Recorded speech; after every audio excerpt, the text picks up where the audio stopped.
New questions about a government loophole that allows illegal immigrants to get tax refunds even though they do not pay taxes. It's called the Additional Child Tax Credit.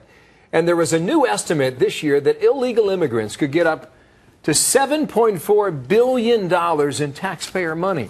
Now, Caroline May is a reporter for the Daily Caller. She's been looking at this, and good morning to you, Caroline, there in Washington. What's the story Good morning. Thanks for having me.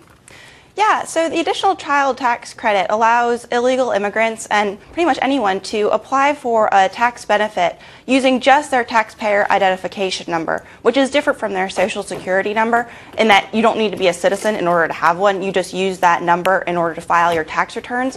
And in filing those tax returns, you don't actually even have to be paying taxes in order to receive that benefit, that who child set up tax this credit. law? That's a pretty good maneuver. I mean, that is the largest loophole you can find. Well, the earned income tax benefit is also sort of along the same sort of lines as that, but with that, that requires your Social Security number. So people have come out saying, you know, look, we should probably remodel this and fit it in terms of the earned income tax credit.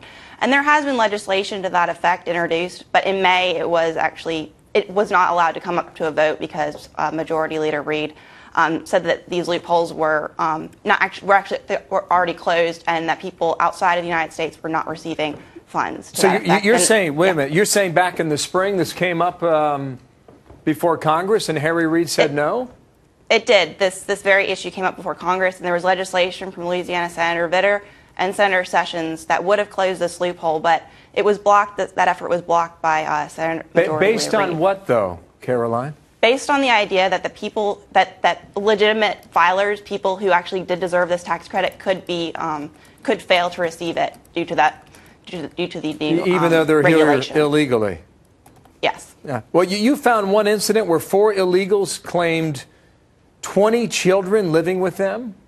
Yeah, they claim four illegals claimed 20 children lived in their small trailer, and based on that claim, they were able to receive nearly $30,000 worth of Uncle Sam's money. 30 grand.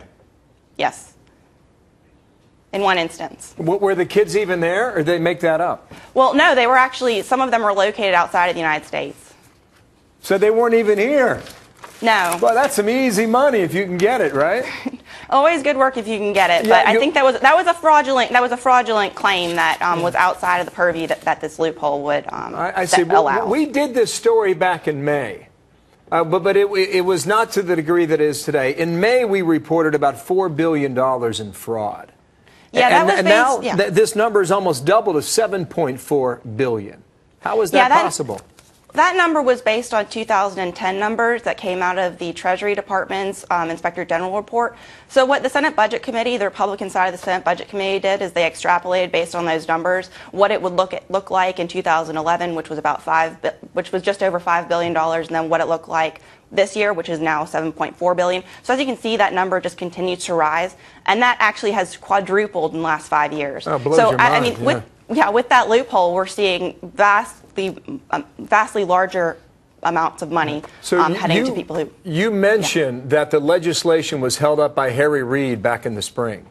Is there any effort to bring this back again? Based on my understanding, I know that Senator Sessions is very passionate about this issue. I've spoken with his staff, and they say that they would really like to see this loophole closed. It was actually that he's a ranking member on the Senate Budget Committee, and it was his staff who came up with this report, and it looks like they're going to be pushing this issue. Well, we're going to reach out to his office, too. Caroline May, thank you for your time today. From the Thank you Daily so Caller much. there, you got it.